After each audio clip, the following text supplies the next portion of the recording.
Hello and welcome back in youth academy. आप सभी का स्वागत है यूथ एकेडमी में। So basically it is a continuation of our IGNOU series of June T 2026. So basically in this class we will be looking upon the MSO 004 Sociology in India. So ये class sociology in India के important question and answer series पे रहेगा। इस class में सिर्फ हम questions important questions पे चर्चा ना करते हुए हम उसके आंसर्स के बारे में भी चर्चा करेंगे, साथ ही साथ हम एक वेल स्ट्रक्चर्ड आंसर भी लिखेंगे। तो ये class basically highly is for the question answer series which can be ask in right जू 2026 एग्जामिनेशन, राइट। सो ये हमारा PYQ बेस्ड एनालिसिस रहेगा। हमने PYQ के पेपर को उठाया है एंड इग्नू के PYQ को उठाने के बाद हमने देखा कि what are the your PYQ trends, analysis, patterns which can be deciphered from this analysis part. And after getting to know the questions which is frequently asked in the examination, we came to know that the June T 2026 exam can be asked on this particular questions, right? So इसके basis पे हमने अपना MSO का पूरा class का structure define किया है and उसको एग्जीक्यूट किया है। So in this class, if we look upon the what are the things we will be looking in this class. Basically आपको क्या इसमें learning मिलेगा after watching this class और 1 hour long class. तो basically देखिए सी आपने देखा होगा मैंने मोस्ट ऑफ द MSO का पेपर कवर किया है। सो उसके साथ ही साथ मैंने under grades post grade students के भी इग्नू के सारे क्वेश्चंस ऑलमोस्ट ह्यूमैनिटीज़ बैकग्राउंड पे कवर किए हैं। तो after analysis right multi dimensional approach को यूज़ करने के बाद एनालिसिस करने के बाद मैं इस नतीजे पे पहुंची हूँ कि सब 10 most expected questions can be asked with a model answer writing. Model answer writing का मेरा क्या मतलब है? Well structured answer writing. मैं इसको बहुत ही ज़्यादा एम्फोसाइज करती हूँ। वेल स्ट्रक्चर्ड आंसर राइटिंग क्यों इंपॉर्टेंट है? क्योंकि आप एक MA स्टूडेंट हैं एंड आपको एक एक्सपर्ट की तरह लिखना ही पड़ेगा। और जिस एक्सपर्ट की तरह जो लिख रहे हैं ना on the lines of well structured answer writing होना चाहिए, on the lines of PYQ analysis, on the lines of model answer writing, right. तो अब मैं आपको बताऊंगी कि इस क्लास में क्या हमारी लर्निंग आउटकम्स रहेगी। आउटकम्स क्या रहने वाला है इस क्लास में? हमने पहले पता कर लिया कि ये PYQ बेसिस रहेगा टोटल। दूसरा पता कि हमने ये हमारी आंसर राइटिंग भी रहेगी, वेल स्ट्रक्चर्ड आंसर राइटिंग लिखेंगे हम इसमें। तीसरा इसमें रहेगा वेल स्ट्रक्चर्ड आंसर राइटिंग में हम थिंकर्स। देखिए जो हमारे इग्नू का बुकलेट होता है उसमें हमारे ऐसे बुक्स यूनिट वाइज और चैप्टर्स प्रोवाइडेड होते हैं। तो मैंने सारे यूनिट वाइज चैप्टर को पढ़ने के बाद कुछ इंपॉर्टेंट थिंकर्स को एक्सट्रैक्ट किया है। कीवर्ड्स जो होते हैं जो इंपॉर्टेंट में मेंशन्ड होते हैं क्वेश्चंस में उन पे एम्फेसिस किया है। एग्जाम्पल्स जो कि बहुत ही sociology is very dynamic subject, right. It is a matter of continuity and change, right. तो उस पर एग्जाम्पल्स पे बात की है। इसमें कोटेशंस, मैंने कोटेशंस इसलिए एक्स्ट्रा एच देने के लिए मैंने कोटेशंस रखे हैं जो आपको एक एक्स्ट्रा एच देंगे। एक्स्ट्रा एच में क्या होता है कि जैसे आप कोटेशंस यूज़ करते हैं फॉर योर इंट्रो, राइट। आप इंट्रोडक्शन स्टार्ट करते हैं, पहले आप क्वेश्चन का डिमांड समझते हैं, then you start your intro. तो इंट्रो में आप अगर कोटेशन डाल देंगे और उसके नीचे थिंकर लिख देंगे और सोशियोलॉजिस्ट के बारे में लिख देंगे तो basically it give a good impression on the examiner that yes you are hang of the answer, right, and you are hang of the content of the. Basically इसमें ही मैं कंटेंट की बात करूँगी। जब सब मिला देती हूँ ना तो ये हमारा कंटेंट हो जाता है। फिर इसके बाद जब हम PYQ ट्रेंड्स को देखते हैं ना, ट्रेंड्स को, तो कंटेंट प्लस PYQ ट्रेंड्स, तो ये मेरा हो जाता है वैल्यू एडिशन। इसमें मैं कुछ एग्जाम्स टिप्स भी बताती हूँ। ईच एंड एवरी क्वेश्चंस के लास्ट में आफ्टर द कंक्लूजन मैंने आपको लास्ट मिनट रिवीजन के लिए भी मैंने आपके लिए कुछ रखा है। साथ ही साथ प्लस इसमें मैंने आपको एग्जाम टिप्स भी दिए with each and every question answers वाला पार्ट में, ठीक है। तो ये सब हम 1 hour स्पैन में सीखेंगे, 1 hour प्लस भी हो सकता है। तो these all the things we are going to look upon in this class. तो इसमें क्या होगा ना कि आपको जब एग्ज़ाम को अप्रोच करेंगे जो बेसिकली 20 जुलाई को है, तो आप मतलब गुड पोजीशन होंगे कि आप आंसर को टैकल कर सके, क्वेश्चंस को टैकल कर सकते विद अप्रोप्रिएट आंसर अप्रोच। तो मेरा बस यही उद्देश्य है कि आप एक भी क्वेश्चन छोड़ के ना आए। आप जब पेपर उठाए तो आप देखें जो 10 क्वेश्चन है, 10 में से आप जो आपको करना हो जितना कंपलसरी होता है, आप उससे ज़्यादा ही आ रहा हो आपको, राइट। तो ये मेरा उद्देश्य है, ठीक है। तो let's get started for discussion part. देखिए पहला ही हमारा आंसर है जीएस घुरे के बारे में, जो कि वेल नोन सोशियोलॉजिस्ट है। तो क्रिटिकली एग्जामिन करने के लिए कहा है। तो क्रिटिकली एग्जामिन में you already know that critically examine में क्या होता है, आपको इसके पॉजिटिव मतलब लिमिटेशंस जो कि एक नेगेटिव प्लस स्ट्रेंथ बोल सकते हैं आप, एडवांटेजेस बोल सकते हैं, पॉजिटिव एस्पेक्ट दोनों लिखने होते हैं, ठीक है। Impact basically impact can be positive and negative, right. तो आपको लिमिटेशन एंड स्ट्रेंथ लिखनी होती है जब आप क्रिटिकली एग्जामिन बोलते हैं। साथ ही साथ इसमें आपका आ जाता है क्रिटिकल इवैल्यूएशन और क्रिटिकल एनालिसिस, तो ये भी आपका एक पार्ट हो जाता है। तो जैसे कि मैं आपको थोड़ा ब्रॉड, थोड़ा ऐसे ऊपर से बताऊँ, जैसे कि आप इंट्रो लिखते हैं, फिर बॉडी लिखते हैं एंड देन कंक्लूजन लिखते हैं। तो इसमें क्या हो जाएगा ना, इस वाले पार्ट में यहाँ पर क्रिटिकल इवैल्यूएशन का आ जाएगा बॉडी एंड कंक्लूजन के बीच में, क्रिटिकल इवैल्यूएशन, ठीक है। हम देखते हैं हम कैसे आंसर राइटिंग को अप्रोच करते हैं। क्रिटिकली एग्जामिन कॉन्ट्रीब्यूशंस करने हैं जीएस घुरे के टू इंडियन सोशियोलॉजी, ठीक है, इंडियन सोशियोलॉजी से रिलेटेड है। डिस्कस हिज व्यूज़ ऑन, अब पहले तो इनका कॉन्ट्रीब्यूशन बता रहे हैं इंडियन सोशियोलॉजी में, राइट। फिर इनकी views on caste, particularly caste, tribe and Indian society. Indian society, Indian sociology, right, totally linked, right। Sociology is scientifically basically sociology is what empirical and normative subject है, scientific study of the society है। तो basically it is continuity and change की बात हो रही है, dynamism and continuity की बात हो रही है, right। तो वही बात हो रही है।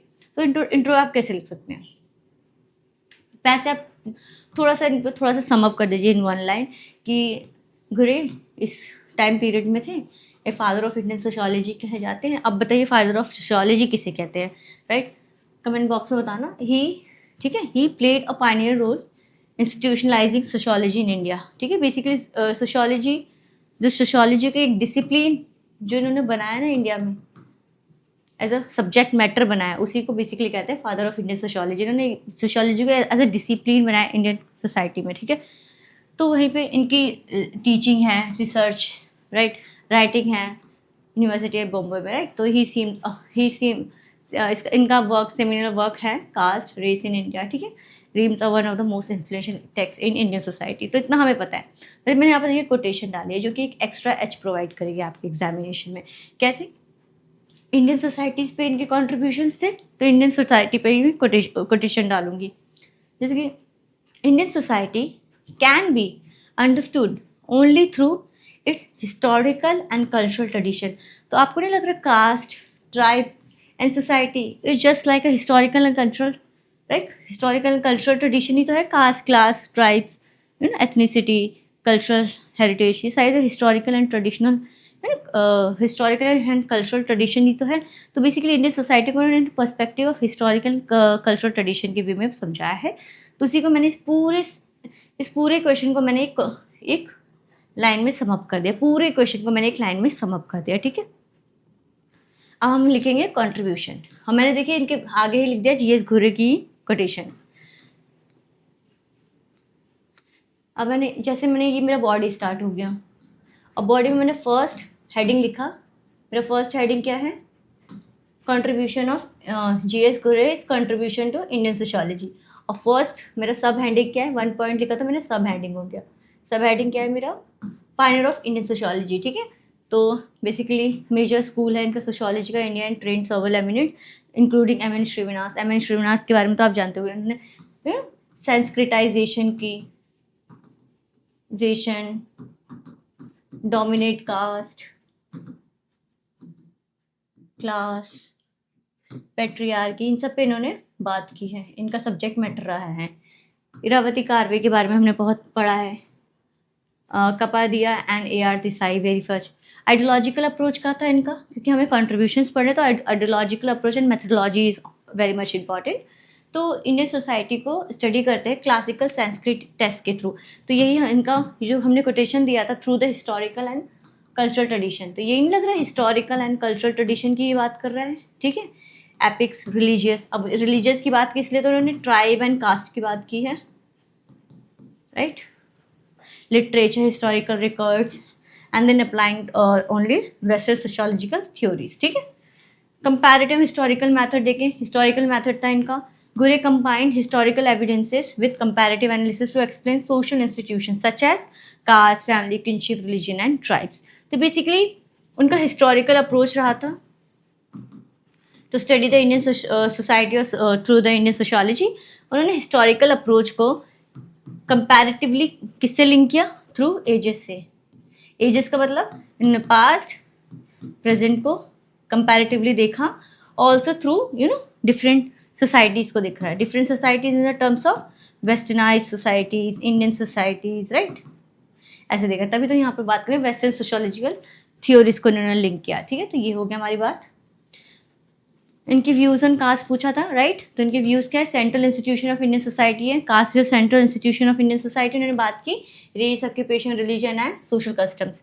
तो हम जैसे कि सोशल कस्टम्स, ऑक्यूपेशंस, राइट. तो हम जैसे कि स्टेटस की बात करते हैं. स्टेटस हम कितने प्रकार के स्टेटस की बात करते हैं? Ascribed and achieved status. Ascribed status क्या होता है? अचीव स्टेटस क्या होता है? ये हमें बाय बर्थ मिलता है. ये हम हमारे ओन, मतलब हम इसको खुद से गेन करते हैं through our own capabilities and capacities के थ्रू. ठीक है. बाय बर्थ जैसे कि caste, status, social status, family, ये हमारा बाय बर्थ होता है. हमें हमारे इसमें कोई अधिकार नहीं होता. हम क्या लेते हैं? जैसे कि हमारी एकेडमिक बैकग्राउंड होता है, हम उसे अचीव करते हैं. जैसे कि हमारे नाम के आगे डॉक्टर लगता है, राइट. PhD होल्डर लगता है. तो these are the basically achieved. You basically achieve this through your own will, right. तो ये हो गया हमारा अचीवमेंट साइड. तो इसी को ऑक्यूपेशन से भी बेच सकते हैं. Division of labour, right. Division of labour की बात करते हैं. सोशल मोबिलिटी की बात करते हैं. कैसे सोशल मोबिलिटी रिस्ट्रिक्टेड थी, तभी आइडिया ऑफ सेंस्क्रिटाइजेशन हुआ, राइट. तो ये सब आइडिया इसी से लिंक्ड है. 6 मेजर कैरेक्टरिस्टिक क्या है कास्ट के? उन्होंने बताया डिवीजन ऑफ सोसाइटी. सोसाइटी को डिवीजन कर देता है on the line of division of labour, right. Hierarchy रहती है. किसी को हायरार्की को कैसे हम टर्म सोशियोलॉजी टर्म में डोनेट करते हैं? स्ट्रैटिफिकेशन. उन्होंने एम.एन. श्रीवनाथ से स्ट्रैटिफिकेशन के ऊपर भी बात की है. Restriction on social intercourse, right. जैसे कि मैरिज की टाइज होती है. गोत्र मैरिज, अनुलोम प्रतिलोम विवाह के बारे में हम बात करते हैं. Also we talk about the right social intercourse के साथ ही साथ मैरिज कैसे रिस्ट्रिक्टेड होती है. Civil religious disabilities and privileges होते हैं. Endogamy, right. Endogamy and exogamy. Occupational restriction कैसे होती है? ऑक्यूपेशनल रिस्ट्रिक्शन लाइक अगर हम हायरार्की की बात करें, जो हमारे ब्राह्मण्स होते हैं, क्षत्रियास होते हैं, वैश्यस होते हैं, शूद्रास होते हैं. तो Vaishyas can't be priest, right. क्योंकि Brahmins are the priest, ritual, performing rituals, right. ये जो ब्रह्मदेया, अश्वमेधा, राजस्व या यज्ञ होते हैं, ये बेसिकली प्रिस्ट करते हैं. प्रिस्ट कौन? ब्राह्मण, जो कि अपर कास्ट, अपर स्टेटस के होते हैं. तो वैश्यस कांट भी बिकम अ ब्राह्मण. तो यही डिवीजन ऑफ लेबर का कॉन्सेप्ट आता है. एंड सोशल मोबिलिटी कैसे रिस्ट्रिक्ट हो जाती है. ठीक है. तो he argued that inequality, discrimination and social exclusion caste का ही कॉन्ट्रीब्यूटेड फेस है. तो इनके एग्जाम्पल्स जैसे कि अब marriage, politics and electoral behaviour, casteization of politics and politicization of caste की जो बात करते हैं. आइडेंटिटी पॉलिटिक्स की बात होने लगे, रीजनल आइडेंटिटी पॉलिटिक्स की बात होने लगे, राइट. गुरेज यूनियन ट्राइब. तो इनकी अगर इनकी व्यूज़ देखिए ऑन ट्राइब पे, तो बेसिकली वेरिड एल्विन एंथ्रोपोलॉजिस्ट हैं जो एडवोकेट करते हैं कि ट्राइब आइसोलेशन, घुरेड views tribes as a backward Hindus, right. He basically seen tribe as a backward Hindus. एक he is not separate from the mainstream society but वह gradually become integrated into the Hindu social order and through the cultural assimilation जो हुआ था. ठीक है. Integration Madhya Pradesh इन सब का example है. घुरेज अंडरस्टैंडिंग ऑफ इंडियन सोसाइटी. ठीक है. तो बेसिकली कैसे करते हैं? Cultural unity amidst diversity. Cultural unity की बात करते हैं बिटवीन डाइवर्सिटी, राइट. जैसे फैमिली, किनशिप, कास्ट, ट्रेडिशन, इन सब की बात होती है. क्रिटिकल इवैल्यूएशन, मैंने कहा ना क्रिटिकली एग्जामिन लिखा था, तो क्रिटिकल इवैल्यूएशन में आपका आएगा स्ट्रेंथ एंड लिमिटेशन. स्ट्रेंथ में पायनियर थे इंडियन सोशियोलॉजी रिसर्च के. इनका इंडिजिनियस पर्सपेक्टिव रहा है इंडोलॉजिकल अप्रोच में, राइट. इंडोलॉजिकली इन्होंने अप्रोच बनाया कॉम्प्रिहेंसिव स्टडीज रही थी कास्ट, ट्राइब, रिलीजन, किनशिप पे। कंपैरेटिव मेथड इन्होंने यूज़ किया, historical and comparative method. Limitations क्या थे इनके? ओवर एम्फोसाइज कर दिया था संस्कृत टेक्स्ट पे, राइट, नेगलेटिंग एवरीडे सोशल रियलिटीज। तो उन्होंने ट्राइब्स को एज अ बैकवर्ड हिंदू माना था जो क्रिटिसाइज करते हैं ignoring distinct tribal identity. But उन्होंने सारे ट्राइबल आइडेंटिटी को एज अ बैकवर्ड हिंदू माना था। वो उन्होंने पर्टिकुलर जो डिस्टिंक्टिव आइडेंटिटीज होती है, अलग अलग आइडेंटिटी होती है एवरी ट्राइब के, उन्होंने वो रिकॉग्नाइज नहीं किया था। ठीक है, less attention to class, gender, power and economic inequality, right. और वहीं बात करें तो इकोनॉमिक इनइक्वालिटी पे मोर फोकस किसने किया था? कार्ल मार्क्स ने, राइट। कार्ल मार्क्स ने किया था। जन उसके बाद Hegel, this all, right. A.R. Desai criticize his work as neglecting structural economic factor. उन्होंने इकोनॉमिक फैक्टर को कंट्रीब्यूट ही नहीं किया, उन्होंने डायरेक्ट बोल दिया कि कास्ट बेस्ड इनइक्वालिटी ही प्रेजेंट थी। कंक्लूजन आपको यही लिखना है जो भी आपने इतना सब पढ़ा। एक कोटेशन डाल सकते हैं, ट्रेडिशन एंड चेंज को exist in Indian society. GS को लिखा है, tradition and change. Tradition is kind of a continuity. हम किसकी बात करते हैं? What we are continuing, generation to generation क्या कंटिन्यू हो रहा है हमारा? ट्रेडिशन, रिचुअल्स, फेथ, बिलीव्स, यही कंटिन्यू हो रहा है ना। चेंज क्या हो रहा है? ये सोसाइटी के स्ट्रक्चर चेंज हो रहा है, इंस्टीट्यूशनल स्ट्रक्चर चेंज हो रहा है, family as a group change हो रहा है ना। तो दीज आर द थिंग्स। देखिए, लास्ट मिनट रिवीजन मैंने बात की थी, आपके लिए एक लास्ट मिनट रिवीजन के लिए मैंने ये रखा है कि फॉर एग्जांपल आप एग्जाम में जा रहे हैं, 15 मिनट आपको रिवाइज करने हैं, तो आप जैसे डायरेक्ट क्वेश्चन पढ़िए, डायरेक्ट इस पेज पे आ जाइए और ऐसे मेजर थिंकर देख लीजिए कि आपको इस क्वेश्चन में ये थिंकर्स को कोट करना है। एग्जाम्पल्स ये रहेंगे आपके, और कीवर्ड्स बेसिकली ये कीवर्ड्स आने ही चाहिए इस क्वेश्चन में, not all of the above, particularly some. जिसके मैंने कल्चरल इंटीग्रेशन की बात की है, कल्चर असिमिलेशन की बात की है, Sanskritisation, social stratification, right, backward Hindus, comparative method. Basically G S Ghurye का is idea based on the idea of historic and comparative methods. Indology की अप्रोच बात की on the lines of western approach, right. तो ये सब बात हुई है। Let's move to next question. तो ये नेक्स्ट क्वेश्चन में बात हुई है, डिस्कस करना है, तो इसमें हमें क्रिटिकल इवेल्यूशन देखने की जरूरत नहीं है। तो discuss contribution of M N Srinivas. अब एम एन श्रीनिवास की बात हो गई, वी ऑलरेडी टॉक अबाउट कि इनका कंट्रीब्यूशन कौन से एरिया में था। इंडियन सोशियोलॉजी में बात करनी है, उनका एक्सप्लेन करना है concept of Sanskritisation, westernisation and dominate caste. ये हमने dominate caste, Sanskritisation, stratification, patriarchy, dominate caste की बात कर ली थी। बस यहाँ पर एक नया वर्ड है वेस्टर्नाइजेशन, और आप समझ भी रहे होंगे pretty much easier to understand the word of westernisation, जिसे हम कहते हैं आप वेस्टर्नाइज्ड हो गए हैं। मतलब आपकी जो ideas, thinking pattern, dining, clothing is basically similar to the westernised world, right. M N Srinivas, ठीक है, इस समय में थे मोस्ट इन्फ्लुएंशियल इंडियन सोशियोलॉजिस्ट हैं, leading field of sociology of India. Unlike Ghurye and Indological approach बनाए। मैं श्रीनिवास एम्पिरिकल फील्ड वर्क को मानते थे। एम्पिरिकल का मतलब क्या है? हम एक एम्पिरिकल अप्रोच पढ़ते हैं ना, एक हम पढ़ते हैं नॉर्मेटिव अप्रोच, राइट। हम जैसे कि इसको मैं एक दूसरे वर्ड में देखो, हम साइंटिफिक इम्पीरियलिज्म के बारे में बात करते हैं, साइंटिफिक इम्पीरियलिज्म, राइट।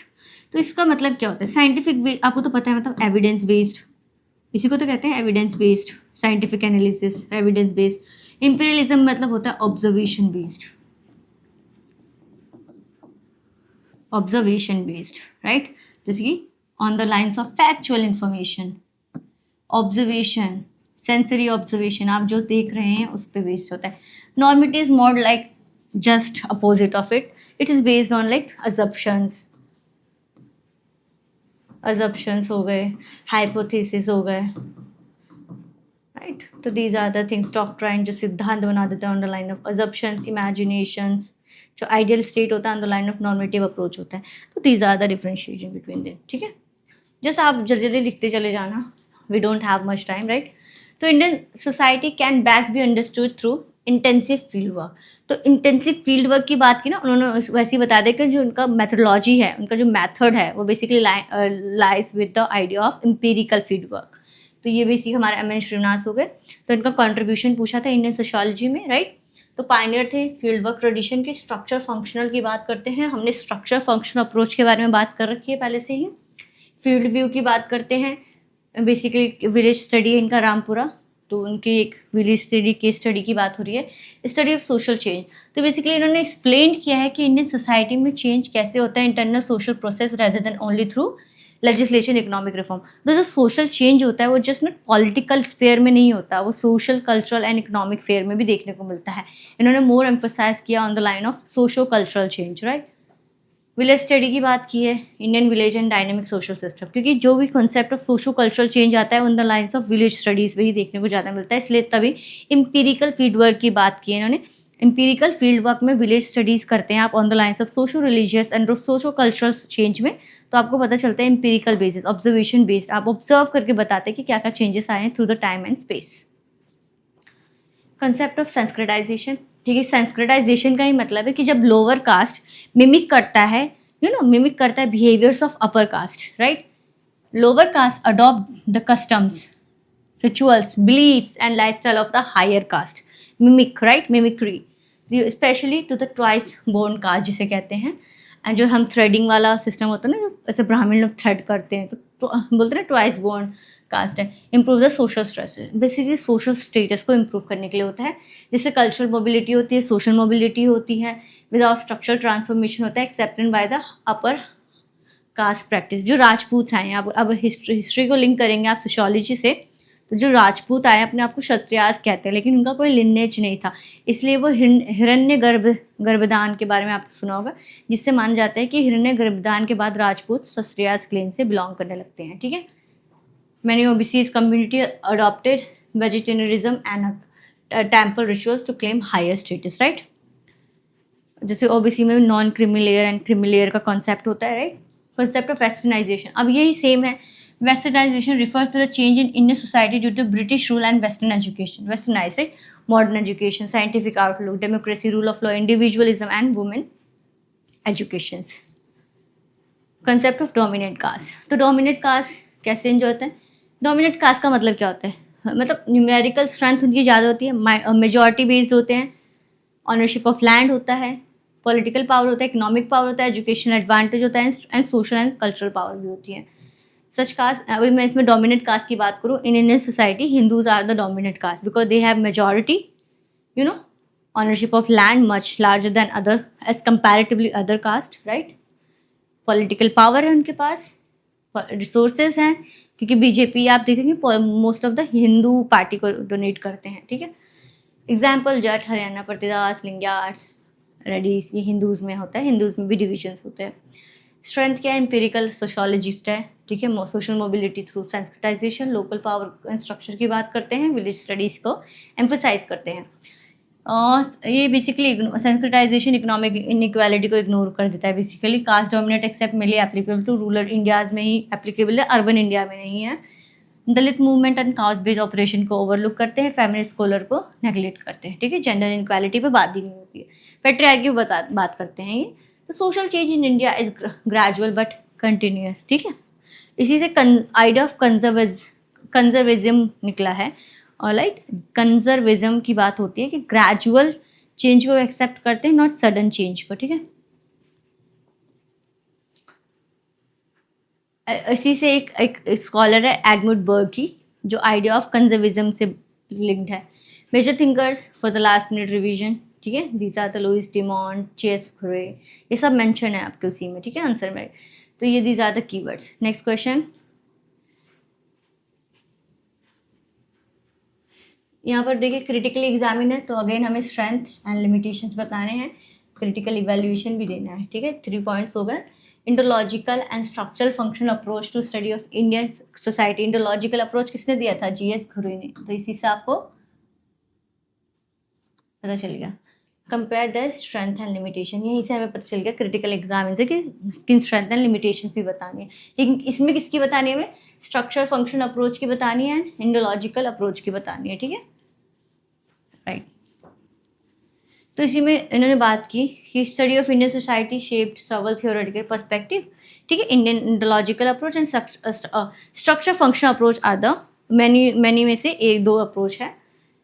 तो while Indological approach focus on classical text, मतलब इंडोलॉजी से मतलब इंडियन ओरिएंटेड, इंडोलॉजी में इंडिजिनस, राइट, इंडोलॉजिकल मतलब इंडिजिनस, इंडियन ओरिएंटेड, आप इसको ऐसे याद कर सकते हैं। ट्रेडिशन, कल्चर, हेरिटेज की बात है। Structure functional approach emphasise empirical feedback and functional of social institution. देखिए हमने बात क्या की थी कि जो हमारा इंडोलॉजिकल अप्रोच होता है इंडिजीनियस बेस्ड होता है,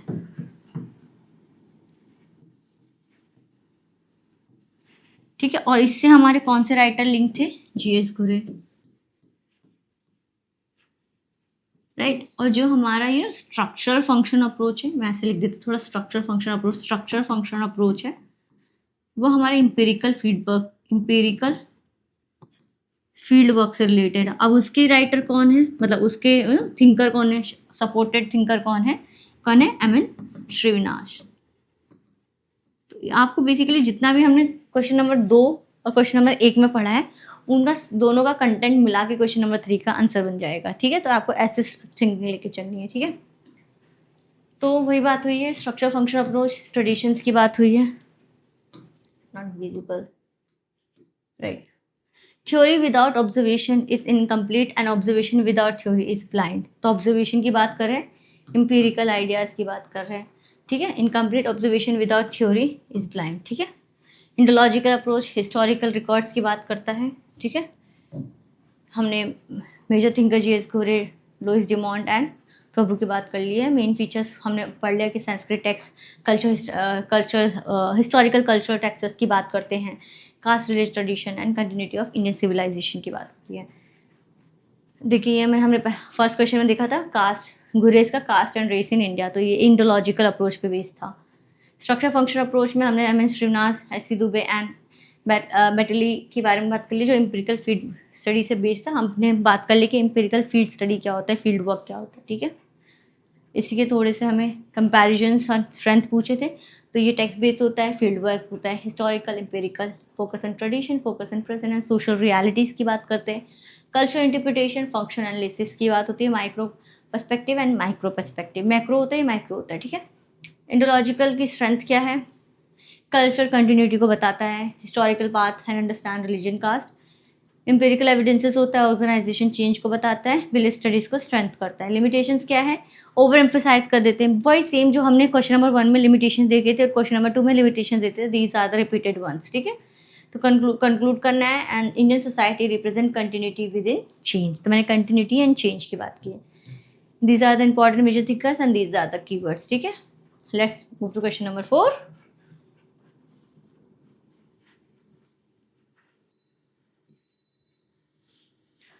So question number 4 is related to the question of changing nature of caste system in India, right? Examine its continuity and change in contemporary society. Contemporary society मतलब in present day society, present times, right?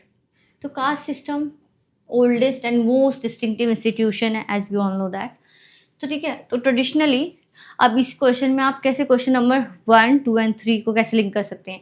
आप caste system को study करने के लिए कौन सी approach use कर सकते हैं? इंडोलॉजिकल अप्रोच, ठीक है। और कौन सी स्टडी यूज करते हैं? Empirical based. और ये किससे रिलेटेड था? Structure functional approach. इनके थिंकर्स कौन सा एसोसिएटेड है? G S Ghurye, right, and M N Srinivas. तो मतलब आपको जो आपके जो कंटेंट है, जो आपका अंडरस्टैंडिंग, आपका कंसेप्ट है, उसको रिस्ट्रिक्ट नहीं करना है।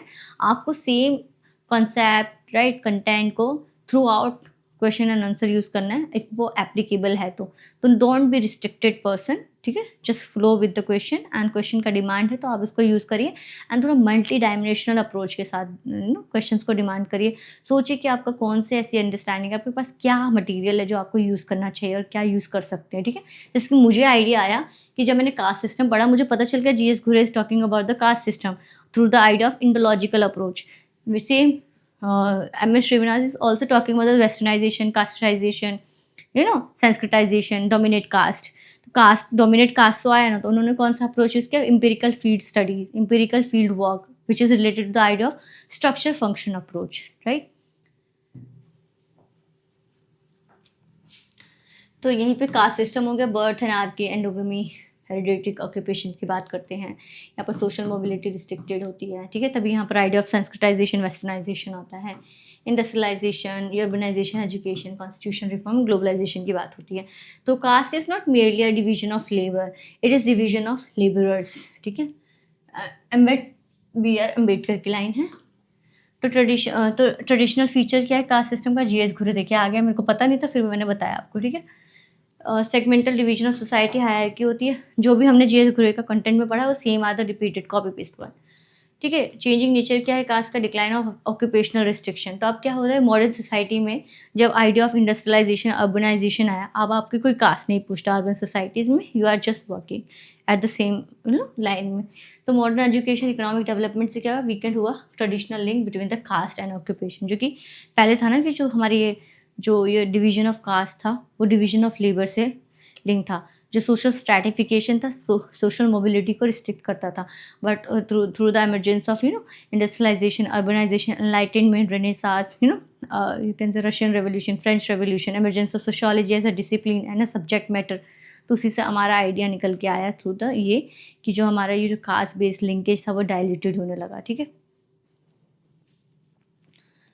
ठीक है, डिक्लाइन ऑफ अनटचेबिलिटी भी आया, आपको समझ ही आ रहा होगा कैसे डिक्लाइन ऑफ अनटचेबिलिटी आया। कॉन्स्टिट्यूशनल प्रोविजन आप यूज़ कर सकते हैं अंडर आर्टिकल 17। आपको थोड़ा सा और इसमें कॉन्स्टिट्यूशनल प्रोविजन डालने तो आप आर्टिकल 14, 15 एंड 16 को भी यूज़ कर सकते हैं। 14 is equality before law and equal protection of law, ठीक है। तो ये फंडामेंटल राइट है हमारे part 3 of constitution of India में, ठीक है। अनटचेबिलिटी को रिस्ट्रिक्ट करते हैं, अबॉलिश करते हैं, प्रोहिबिट करते हैं, राइट।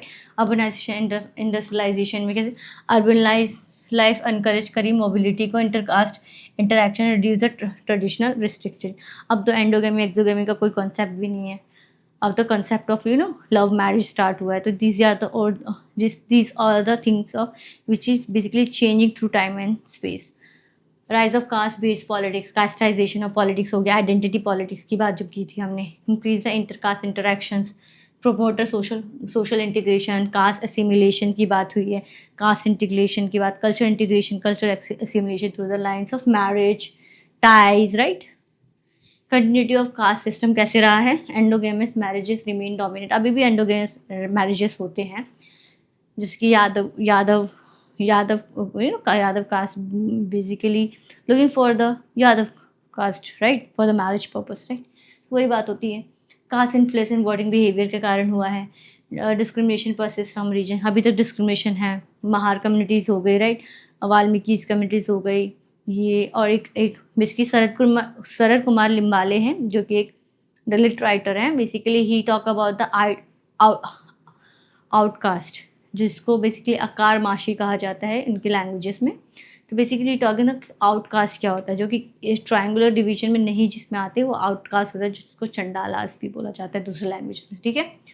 ऑनर किलिंग जैसी हो जाती है, इंटरकास्ट मैरिजेस।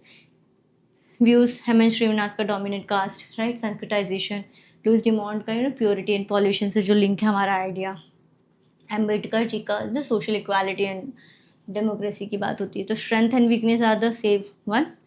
ग्रेटर एजुकेशन से ऑक्यूपेशन मोबिलिटी बढ़ती है। अफर्मेटिव एक्शन ऑफ कॉन्स्टिट्यूशन से कैसे एक्सपेंशन होता है, ऑफ इक्वालिटी एंड लिबर्टी की बात होती है, जस्टिस की बात होती है, expansion of democratic participation and other social integrations.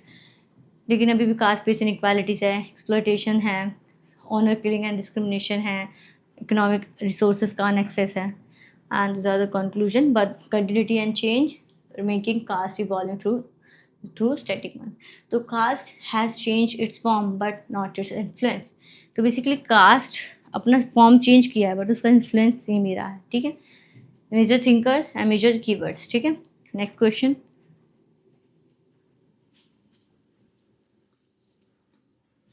तो critically examine again limitation, strength and critical evaluation देना है। एग्रीगेरियन सोशल स्ट्रक्चर की बात करें, पहले हम कास्ट सोशल स्ट्रक्चर की बात करते हैं, अब हमें एग्रीगेरियन लाइन से देखना है। डिस्कस करना है land reform, green revolution and changing rural relations, ठीक है। तो हमें 3 स्टेजेस से लेके जाना है। पहले हमें लैंड रिफॉर्म पे रहना है, फिर हमें ग्रीन रेवोल्यूशन से लेना है, and changing rural class relations कैसे हुआ है इससे, ठीक है। तो एग्रीगेरियन सोशल स्ट्रक्चर रिफर करता है land ownership, pattern of land ownerships को, एग्रीकल्चर प्रोडक्शन को, agriculture production in the lines of subsistence based agriculture से हमारा कमर्शियल बेस्ड एग्रीकल्चर हुआ, ठीक है।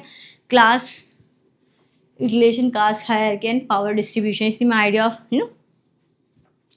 फ्यूडलिज्म भी आप यूज़ करते हैं, सामंतवाद का आइडिया भी इसी में आएगा, ठीक है। Land reform, green revolution and rural development से लिंक करना है, रूरल डेवलपमेंट प्रोग्राम से। तो land is not merely economic asset, is the basis of social power. AR Desai ने कहा है कि कैसे लैंड आपका सोशल पावर डोनेट करता है। Aggregation social structure in India, कैसे हमें ट्रेडिशनल एग्रीगेशन सोशल स्ट्रक्चर क्या था, लैंडलॉर्ड से ज़मींदार थे, रिच पीजेंट थे, स्मॉल एंड मार्जिनल फार्मर्स थे जिसको पीजेंट्स कहा जाता है, शेयर क्रॉपर्स टेनेंट्स थे एंड द एग्रीकल्चर लेबरर्स। तो ये हमारा पहले का डिवीजन था, राइट। तो ये हमारा स्ट्रक्चर था एग्रीगेरियन स्ट्रक्चर ट्रेडिशनल में, ठीक है। इसके बाद जो बेसिकली लिंक था India of caste, class and political power, basically power. तो लैंड रिफॉर्म हुआ आफ्टर इंडिपेंडेंस, ठीक है। Social justice, equality and land distribution की बात की गई, जिसमें अबोलिशन ऑफ ज़मींदारी हो गया, टेनेंसी रिफॉर्म हो गया, लैंड सीलिंग लॉज हो गए, कंसोलिडेशन ऑफ लैंड होल्डिंग हो गया, जिसमें इंटरमीडिएटरीज को रिमूव करने की कोशिश की, जिसको बिचौलिया कहते हैं, उनको रिमूव करने की कोशिश। अचीवमेंट क्या रहा है इसका, इंटरमीडिएटरीज एक्सप्लॉयटेशंस हो गए, land ownerships in some states and enhance security of tenants, ठीक है। लिमिटेशन क्या, पुअर इम्प्लीमेंटेशन, बेनामी ट्रांसफर्स होने लगे, लैंड सीलिंग के बाद भी बेनामी ट्रांसफर होने लगे, अनइक्वल डिस्ट्रीब्यूशन कंटिन्यू रहा, रीजनल डिस्पैरिटी इंक्रीज हो गई। ग्रीन रेवोल्यूशन में भी कुछ यही हुआ, 1960s में ग्रीन रेवोल्यूशन हुआ, ठीक है। अगर मैं आपको इंडिया के मैप से बताऊं तो इंडिया के मैप को कुछ हम इस प्रकार देखते हैं, ठीक है। तो ये इंडिया का मैप है, ठीक है, राइट। इंडिया के मैप में क्या हुआ, जब ग्रीन रेवोल्यूशन आया तो पंजाब, हरियाणा ये स्टेट था, ठीक है। इसके बाद हमारा यूपी था, फिर यहाँ पर वेस्ट बंगाल, झारखंड एंड बिहार, ठीक है। ये हमारा नेपाल का है, जिसको छोड़ दीजिए, ठीक है। तो ये था, तो इसमें क्या हुआ, ग्रीन रेवोल्यूशन के आने के कारण क्या हुआ, इस एरिया के, ये भी यूपी का है, इतना तो हमारा प्रोस्पेरस हो गया, प्रोस्पेरस एरियाज हो गए, क्योंकि यहाँ पर क्या आ गया, इरिगेशन फैसिलिटी आ गई, irrigation hybrid varieties, irrigation chemical fertiliser and farm mechanisation हो गया, फार्म मशीनरीज आ गई, राइट। बट यहाँ पर क्या हुआ, बिहार, झारखंड, ईस्टर्न यूपी के एरियाज में क्या हुआ, ये लेस था। तो यहाँ पर प्रोस्पैरिटी ज़्यादा बढ़ी, यहाँ पर कम बढ़ी, जिससे क्या हुआ, डिस्पैरिटी देखने को मिल गई, डिस्पैरिटी ऑफ डेवलपमेंट, ठीक है। Positive impacts,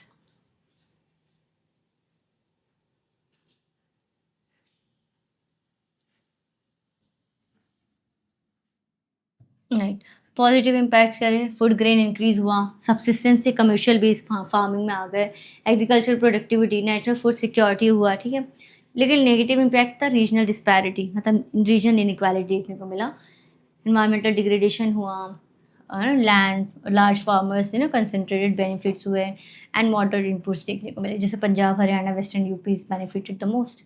changing rural class relation, तो rise of capitalist farmers, idea of capitalism आया 1991 के बाद, देखें PVTG रिफॉर्म्स है, privatization, liberalization and globalization lead to the idea of capitalist farmer, commercial agriculture, traditional landownism start हो, decline हुआ, expansion of labour हुआ and migration from villages start हुआ, rural to urban migration start हुआ। These are the important thinkers, critical evaluation, higher agriculture production हुआ, decline zamindari हुई, rural infrastructure बढ़ा, और market oriented agriculture बढ़ा, जिसको कमर्शियल फार्मिंग भी कहते हैं। लैंड इक्वालिटी परसिस्ट है अभी भी, मार्जिनल फार्मर्स अभी भी हैं, जो हम बोलते हैं ना bonded labour, right, bonded labour field में हम देखते हैं। एग्रीगेरियन डिस्ट्रेस, फार्मर दिखता है, अब तो नया इक्वालिटी उभर के आया है, इन डेप्थनेस, जिससे फार्मर की सुसाइड्स होती है, तभी गवर्नमेंट है ना ये स्कीम्स लेके आती है, क्या कहते हैं हम, soil health card, right, irrigation facility जो हमें देखने को मिलता है, फर्टिगेशन का जो fertiliser plus irrigation is equal to fertigation का जो कॉन्सेप्ट आता है, और कहते हैं मुद्रा योजना होती है, जो फार्मर को 6,000 तक का सब्सिडी प्रोवाइड करती है। तो these are the things, conclusion ये रहेगा just wait a second, major thinkers ही रहेंगे, कीवर्ड्स ही, ठीक है। Next question, discuss the major perspective on social change in India, explain role of modernization, industrialization and globalization, social transformation. तो overall हमें social transformation की बात करनी है on the lines of this threes, industrialization, globalization and modernization. तो इससे social perspective कैसे change हुआ इन इंडिया में, ठीक है। ठीक है, social change refers to a significant transformation social institution, structure, values and relationship society over time. Everyone knows the definition of social change, right. तो इसमें क्या हुआ, रैपिड सोशल ट्रांसफॉर्मेशन किससे हुआ, दीज थ्री से हुआ, एजुकेशन, डेमोक्रेटिक रिफॉर्म्स भी include हो गए। Change is the law of society, ठीक है। तो इस बात होती है ना कि सोसाइटी में सारी चीज़ डायनेमिक है, बस एक ही चीज़ जो डायनेमिक नहीं है वो चेंज है। Change is not dynamic thing, it's kind of philosophical word, just don't get into this. तो the major perspective of social change क्या है, रिवोल्यूशनरी पर्सपेक्टिव, ठीक है। रिवोल्यूशन से Herbert Spencer and Auguste Comte, father of sociologist, talk about the complex forms. Functional perspective, person talk about the adaptative process, मतलब कैसे social equilibrium को maintain करने के लिए आपको अडेप्ट करना पड़ेगा नेचर के थ्रू। हर्बर्ट स्पेंसर का भी आइडिया वही था, right. Survival of the fittest की बात की उन्होंने। Marxist perspective, class conflict, modernisation perspective, Yogendra Singh talk about the education, science, technology, promote the values and institutions. Role of modernisation वही हुआ, क्या हुआ मॉडर्नाइजेशन के थ्रू, एजुकेशन बढ़ा, साइंटिफिक आउटलुक बढ़ा, ट्रेडिशनल बिलीफ डिक्लाइन हुए, वुमेन्स एम्पावरमेंट हुआ, डेमोक्रेटिक वैल्यू स्ट्रेंथन हुई, राइट। राइज ऑफ इंडस्ट्रियलाइजेशन क्या हुआ, मैकेनाइजेशन हुआ, फार्म वेकोनाइजेशन हुआ, labour migration, nuclear families, right. Idea of nuclear families भी बढ़ी, मिडिल क्लास, क्योंकि आइडिया ऑफ एम्प्लॉयमेंट बढ़ा, ऑक्यूपेशनल फैमिली मोबिलिटी हुई। जैसे मुंबई, पुणे, बेंगलुरु में माइग्रेंट वर्कर्स देखने को मिलते हैं क्योंकि वहाँ बिग टेक कंपनीज हैं, है ना, नोएडा साइड में। रोल ऑफ ग्लोबलाइजेशन से तो पता ही है क्या हुआ, एक्सपेंशन ऑफ इन्फॉर्मेशन हुआ, गुड एंड सर्विसेज हुए, फ्लो ऑफ इन्वेस्टमेंट हुआ, कल्चरल एक्सचेंज जिसको हम soft cultural exchange like arriving of the K pop music, westernization, McDonaldization, right. Consumerism, employment opportunity, इसीलिए हमारा गांधी जी का आइडिया आता है the ethical consumerism and ethical materialism का आइडिया। पॉजिटिव इम्पैक्ट क्या रहे, social mobility, economic growth, gender equality, technological improvement हुई। Negative क्या है, इनइक्वालिटी बढ़ी, कल्चरल इरोजन हुआ, जो हमारे ट्रेडिशनल कल्चर है वो इरोड हो रहे हैं, इन्वायरमेंटल डिग्रेडेशन हुआ, कंज्यूमरिज्म हाई होने लगा, तभी यहाँ एम्प्लॉयमेंट अनएम्प्लॉयमेंट भी बढ़ा क्योंकि तो ट्रेडिशनल सेक्टर्स में, राइट। ये हमारा है modernity in India is the coexistence with the tradition and change, right. तो ये हमारा हो गया योगेंद्र सिंह, ये हमारा हो गया keywords. Next question related to this idea, examine the problem and prospect of tribal development India. मतलब देखिए हमारे सारे कॉन्सेप्ट ट्राइबल डेवलपमेंट से ही लिंक्ड है, ठीक है। ट्राइबल डेवलपमेंट को आप कैसे लिंक सकते थ्रू हमारे प्रीवियस क्वेश्चन से, हमने पहले कास्ट की बात की, राइट। फिर हमने कास्ट के बाद ट्राइब, कास्ट, सोशल चेंज की बात की, फैमिली ओरिएंटेशन की बात की, कैसे सोशल स्ट्रक्चर में चेंज हुआ तो the idea of globalisation, modernisation, है ना, या इंडस्ट्रियलाइजेशन। फिर कैसे हमारे फार्मर्स ओरिएंटेशन में चेंज हुआ तो the idea of green revolution. तो ये सारे लिंक्ड है through the idea of tribal development. तो डिस्कस करना है कॉन्स्टिट्यूशनल सेफगार्ड्स क्या है, कंटेम्प्रेरी इश्यूज फेस क्या करते हैं ट्राइबल कम्युनिटीज़, ठीक है। Second largest tribal population in the world है इंडिया का, ठीक है, 2011 के सेंसस के हिसाब से, ठीक है। एंड रिच कल्चरल ट्रेडिशन है उनके पास, क्लोज रिलेशनशिप विद नेचर है, पॉवर्टी, डिस्प्लेसमेंट एंड लिटरेसी देखने को भी मिलता है, सोशल एक्सक्लूजन का आइडिया है, social justice, economic progress and cultural preservation करना है।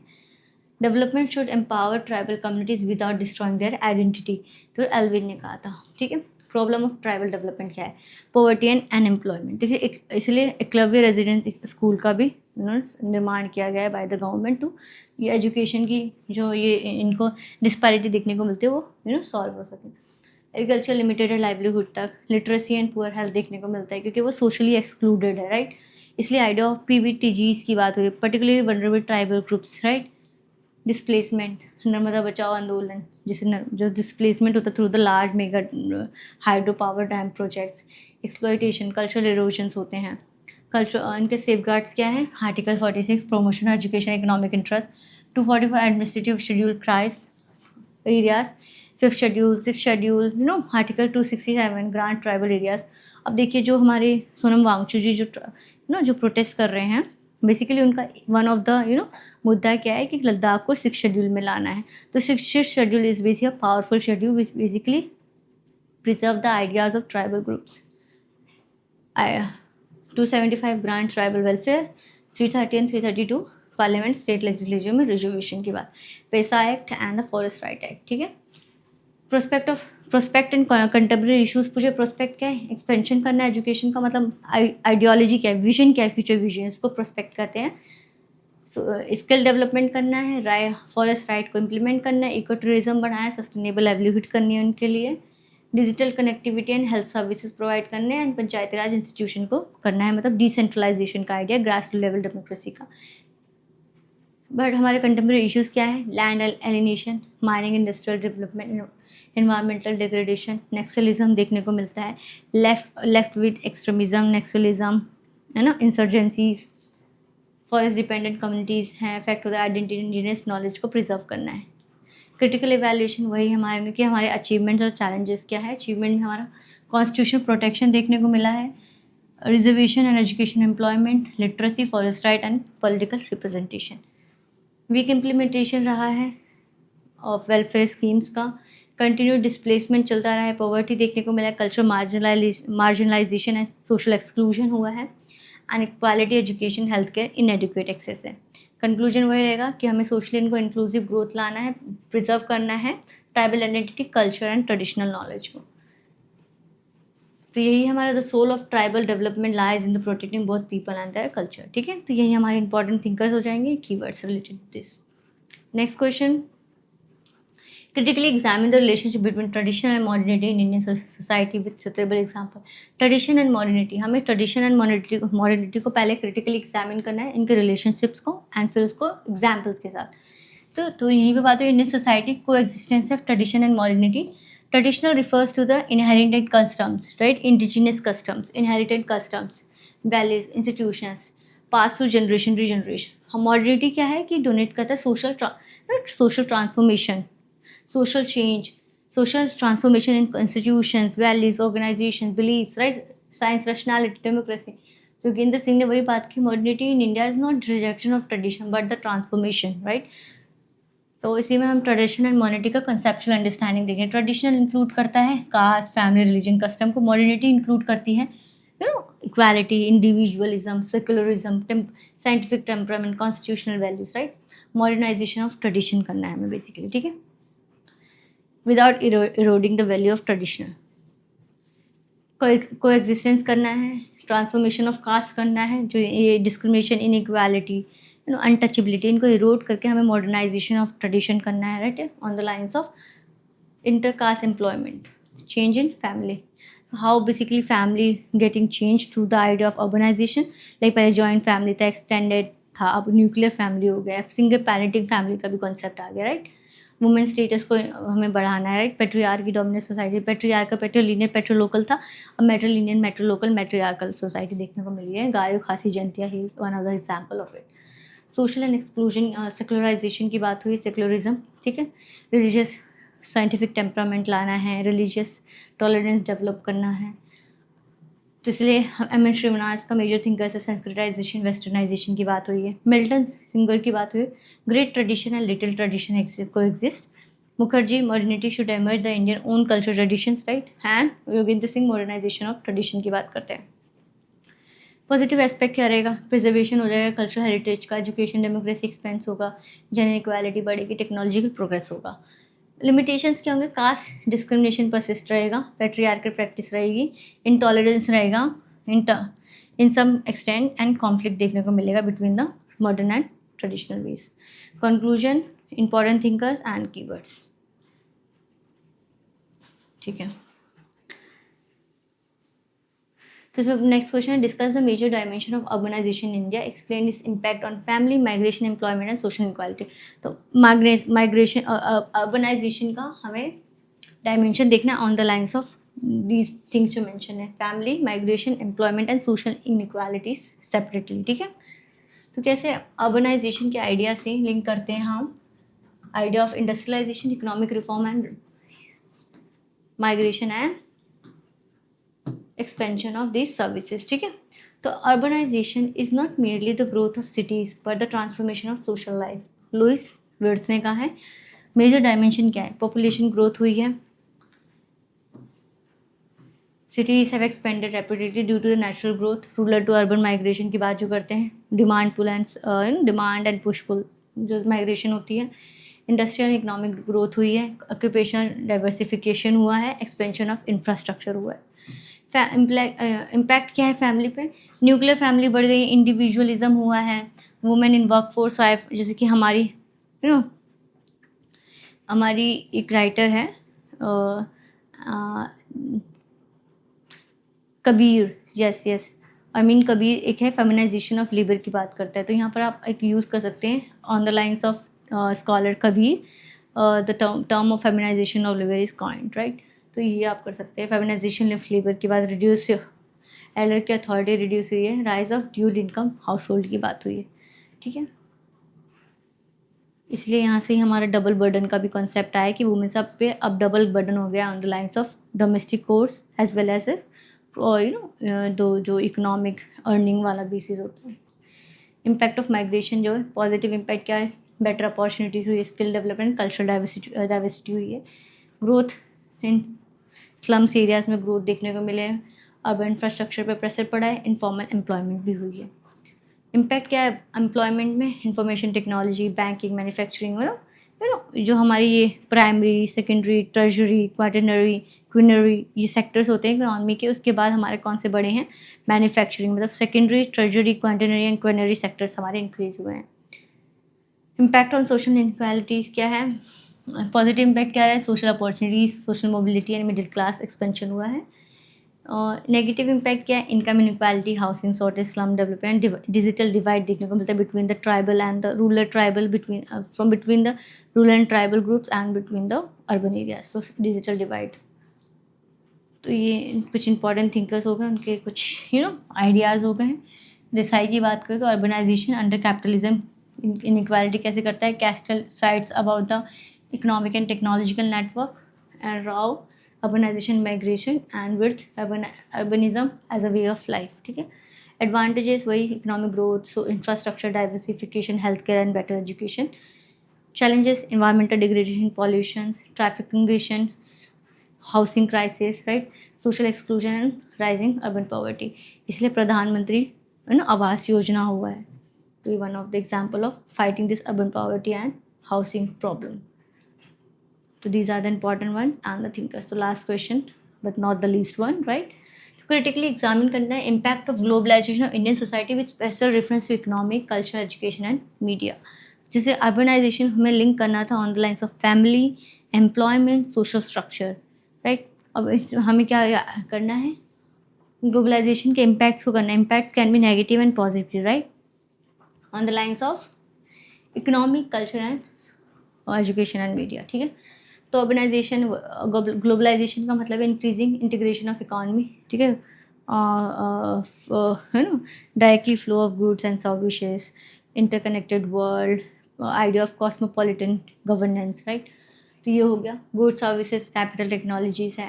1991 का economic policy liberalisation, privatisation, globalisation है, ठीक है। Globalisation comprises the world and intensify the cognizance of the world as a whole, right?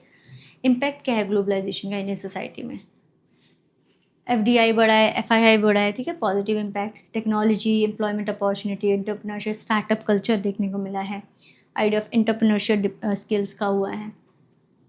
Negative impact क्या है पर्टिकुलर इकॉनमी पे, income inequality, contractual employment देखने को मिला, जॉब इनसिक्योरिटी बढ़ी है, traditional industrial and small scale enterprises देखने को मिले, like growth of Infosys, TCS, Wipro, right, MNCs।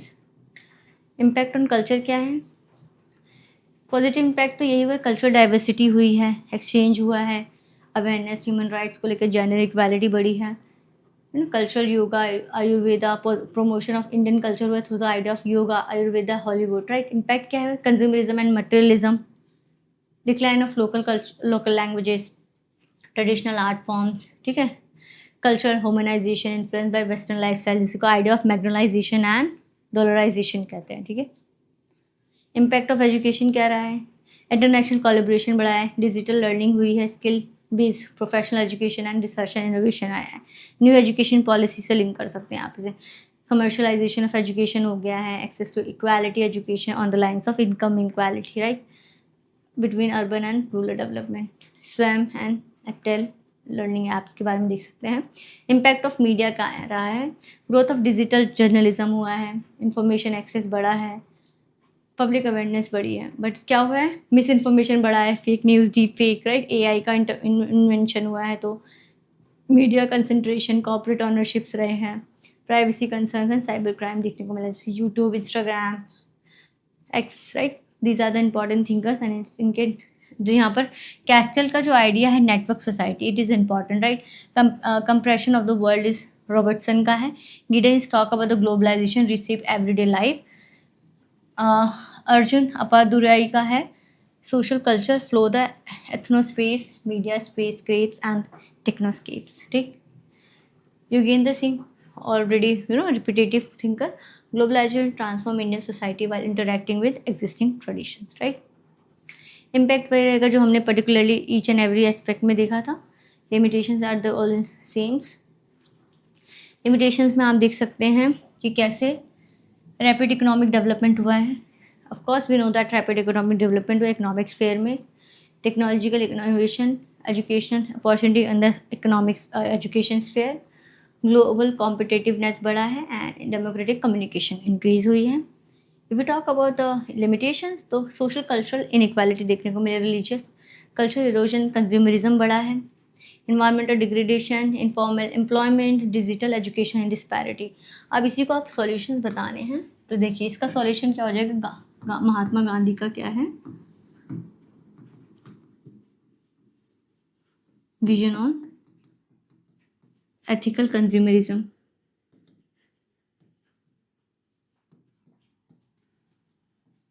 And materialism.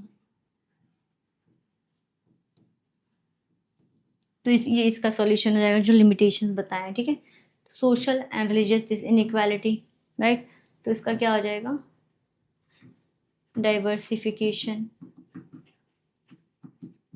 Of domestic market, ठीक है। इन्वायरमेंटल डिग्रेडेशन, इसका हमें पेरिस एग्रीमेंट से लिंक कर सकते हैं।